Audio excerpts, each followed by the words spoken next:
Hello అందరికి, అందరూ ఎలా ఉన్నారు? నేనైతే చాలా చాలా బాగున్నా.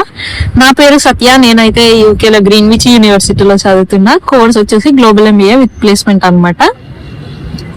నేను హైదరాబాద్ లో ఉంటుండే. రీసెంట్ గా జాయిన్ యూకే వచ్చా.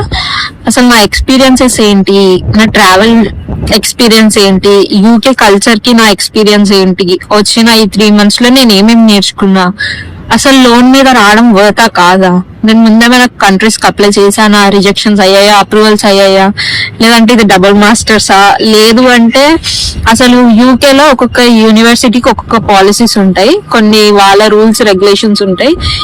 మా యూనివర్సిటీ వచ్చే వాళ్ళకి ఏమైనా హెల్ప్ అవుతుంది అని చెప్పేసి నేను ఈ వీడియోలో మా యూనివర్సిటీలో ఉన్న రూల్స్ రెగ్యులేషన్స్ అన్ని కూడా మీకు చెప్తాను. నా సజెషన్ ఏంటంటే వద్దు అని చెప్తా గైస్. అసలు ఈ యూనివర్సిటీని అసలు తీసుకోకండి. లేదు నేను లోన్ మీద రావట్లేదు, స్ట్రిక్ట్ గా చదువుకోవడానికి వస్తున్నా అని అంటే అప్పుడు రండి.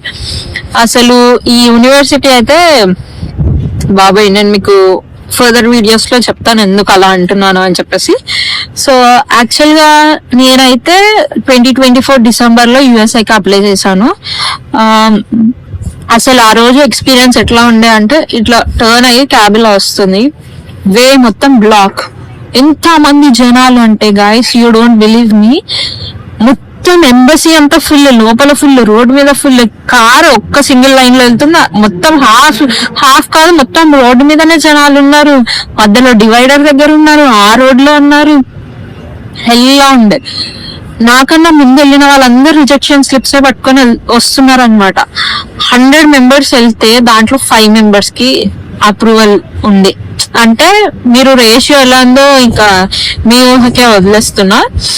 ఫుల్ లైన్ క్లియర్ చేసుకొని, నా స్లాట్ 10 కి సంథింగ్ ఉండే, నేను కంప్లీట్ చేసుకొని వచ్చేసరికి 12:30 అయింది. అంటే అంత క్రౌడ్ ఉంది. అప్రూవ్ చేసిన వాళ్ళకి కూడా ఎన్ని క్వశ్చన్స్ అడిగి అప్రూవ్ చేసిండో ఆ రోజు అయితే. సో వెళ్ళినా, ఇటు నా పక్కన 4 members, ఇటు పక్కన 4 members, నా ముందర 3 members ఉండే. ఇటు 3 members కి రిజెక్ట్ అయిపోయింది. ఆఖరికి టూరిస్ట్ వీసా కూడా ఒక ముస్లామాకి రిజెక్ట్ చేసేసింది, ఇటు రైట్ హ్యాండ్ సైడ్ ఉన్న వాళ్ళకి. ఇటు 4 members స్టూడెంట్స్ ఉన్నారు, 3కి రిజెక్ట్ అయిపోయింది. నా ముందు 3 ఉన్నారు, వాళ్ళకి కూడా రిజెక్ట్ అయిపోయింది. నేను వెళ్ళిన 2 minutes ఆగు వాటర్ తాగేసి వస్తా అన్నది. కామ్ డౌన్ అయ్యా నేను. వెళ్ళింది, వాటర్ తాగేసి వచ్చింది. ఏ స్కూల్ కని అడిగింది, చెప్పిన ఫండింగ్ ఎట్లా అన్నది చెప్పిన, సేవింగ్స్ లోన్ అని చెప్పిన. రిజెక్షన్ స్లిప్ ఆల్రెడీ రెడీగా పట్టుకొని ఉంది ఇవ్వడానికి. నేను ఫిక్స్ అయిపోయినా. చెప్పిన వెంటనే ఇంకేముంది, పాస్పోర్ట్ లో స్లిప్ పెట్టేసి ఇచ్చింది. సారీ అని చెప్పింది. సారీ అనే ఒక్క వర్డ్ చెప్పింది, sorry we can't approve your visa అని చెప్పింది, పంపించేసింది. మనం ఏంటి ఎందుకు అని క్వశ్చన్ కూడా చెయ్యొద్దు, చెయ్యలేము కూడా. చేసిన వాళ్ళు చెప్పారు కూడా, ఆల్రెడీ నీకు స్లిప్ ఇచ్చాగా దాంట్లోనే ఉంది అని చెప్తారు. ఆ స్లిప్ లో ఏమి ఉండదు. నేను కుదిరితే ఇక్కడ అటాచ్ చేస్తాను. ఆ స్లిప్ లో కూడా ఏమి ఉండదు, మీరు నాన్ ఇమిగ్రెంట్ అని మేము బిలీవ్ చేయట్లేదు, అందుకే వీసా అనేది ఇవ్వట్లేదు అని అందరికి అదే స్లిప్ ఇస్తారు అనమాట. ఇచ్చింది. బయటకి ఎలా వచ్చానో కూడా నాకు తెలీదు. వచ్చాను, క్యాబ్ ఎక్కాను. ఎక్కిన తర్వాత వెళ్ళే దారిలో రియలైజ్ అయ్యాను నేను, అయిపోయింది, ఇన్ని డేస్ పడ్డ శ్రమ, కళలు అన్ని పోయాయా, ఇప్పుడు ఏంటి కథ ఏంటిది అని. అందరు ఏమంటున్నారు అంటే, ఇప్పుడు ఈ Jan-Feb కల్లా ట్రంప్ వస్తారు, నువ్వు ఏం చేస్తావు, ఇంకా స్ట్రిక్ట్ చేస్తారు, ఇప్పుడు వాటి వీసాలు అనేటివే అప్రూవల్స్ అవ్వట్లేదు, వచ్చిన తర్వాత ఇంకెలా, వచ్చేది ఉండే వీసా అది అని అన్నారు. ఇంకా భయం వేసింది. సరే అని చెప్పేసి సమ్మర్ ఇంటెక్ అప్లై చేద్దామని అప్లై చేసా. సమ్మర్ ఇంటెక్ కూడా 4-5 యూనివర్సిటీస్ కి అప్లై చేసా. అడ్మిషన్ కూడా వచ్చేసింది. అప్పుడు డిసైడ్ అయ్యా, అక్కడున్న వాళ్ళకే జాబులు లేవు, అక్కడున్న వాళ్ళని పంపించేస్తున్నారు, అక్కడున్న వాళ్ళని స్ట్రిక్ట్ చేస్తున్నారు. ఇప్పుడు మళ్ళీ తెలిసి అక్కడికి వెళ్ళడం అవసరమా అని చెప్పేసి నేను అది క్యాన్సిల్ చేసుకొని ఆగస్ట్ లో యూకేకి రావడానికి ప్రాసెస్ అయితే స్టార్ట్ చేశా.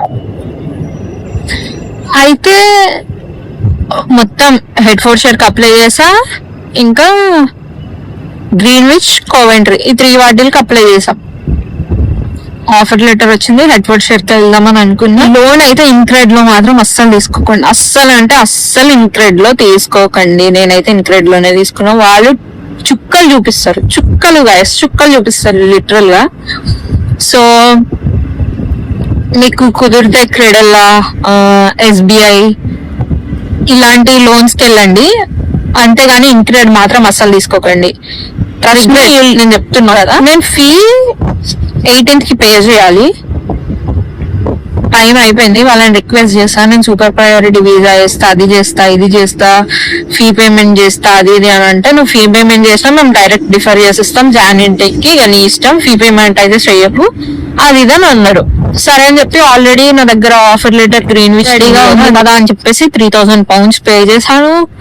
ఇంటర్వ్యూ అయిపోయింది, క్యాష్ ఫిల్ చేయమని నాకు డాక్యుమెంట్ పంపించారు, క్యాష్ ఫిల్ చేసా, సబ్మిట్ చేసా, క్యాష్ రాలేదు, మెయిల్స్ చేసా, రిప్లై లేదు. డైరెక్ట్ జాన్ ఇంటెక్ కి డిఫర్ చేసాము అని చెప్పేసి మెయిల్ వచ్చింది అనమాట. ఇదేంటి జాన్ ఇంటెక్ కి, అదే జాన్ ఇంటెక్ అయితే నేను హెడ్ఫోర్షర్ కే వచ్చేదాన్ని. ఇంకేం చేయలేక వెయిట్ చేసా. ఇంకా మళ్ళీ ఇంటర్వ్యూ అయింది. ఒకవేళ మీకు డిఫర్ చేసినా మళ్ళీ ఇంటర్వ్యూ అనేది జరుగుతుంది కాలేజ్ సైడ్ నుంచి. ఏం అడగరు, నన్ను అయితే ఒక తిప్పి కొట్టి ఒక 15 questions అడిగి ఉంటది. 1 word ఆన్సర్స్ లాగా ఇచ్చేస్తే సరిపోతుంది. నీ పేరేంటి, నీ పాస్పోర్ట్ లో పేర్లు కన్ఫర్మ్ చేసుకుంటారు, ఈ కోర్స్ నేమ్స్ ఏంటి, వాటి క్రెడిట్ పాయింట్స్ ఏంటి, ఫండింగ్ ఎట్లా, ఇవన్నీ మీరు అడ్డిగుడ్డిలో చెప్పినా వాళ్ళైతే అప్రూవ్ చేసిస్తారు. అంటే మీకు ఇంటర్వ్యూ సక్సెస్ అయిపోయింది, మీకు అడ్మిషన్ లో ఉన్న ఫీ పేమెంట్ లో హాఫ్ కట్టాలి అని చెప్పేసి వస్తుంది. అదే మీరు పంజాబ్ వాళ్ళు అయితే 100% ఫీ పేమెంట్ చేయాల్సి ఉంటుంది. November 28th something, December starting November ending నాకు క్యాష్ అనేది వచ్చింది అనమాట. క్యాష్ వచ్చింది, హ్యాపీగా ఫీల్ అయ్యా. మొత్తం నేను 35 lakhs లోన్ తీసుకున్నా ఇన్క్రెడ్ లోనే. వాడు ఇప్పటికీ నాకు చుక్కలు చూపిస్తున్నాడు, ఫీ పేమెంట్ చేయరా అది ఇది అని అంటే, ఆ డాక్యుమెంట్ పంపి, ఈ డాక్యుమెంట్ పంపి. గైస్ మనం డాక్యుమెంట్స్ పంపిస్తాం, ఎటు పారిపోము. వాడు జోబులకి వెళ్ళి తీసి డబ్బులు ఇస్తలేడు, మనం అవి మళ్ళా కట్టుకోవాలి కదా. నేనైతే తిట్టి పడేసిన వాడిని. ఎట్లా అంటే మీరు స్టూడెంట్ లైఫ్ తోటి ఆడుకుంటారా అది ఇది అని. అయినా కానీ రెస్పాండ్ అవ్వడు వాడు, అంత ఫాల్తుగా. అక్కడిక్కడ చేసి అయితే December 26th కి యూకేకి అయితే వచ్చిన. నా ట్రావెల్ ఎక్స్పీరియన్స్ ఏంటి, ట్రావెల్ లో ఒక పెద్ద మిస్టేక్ చేశాను నేను, బుక్ అయిపోయా.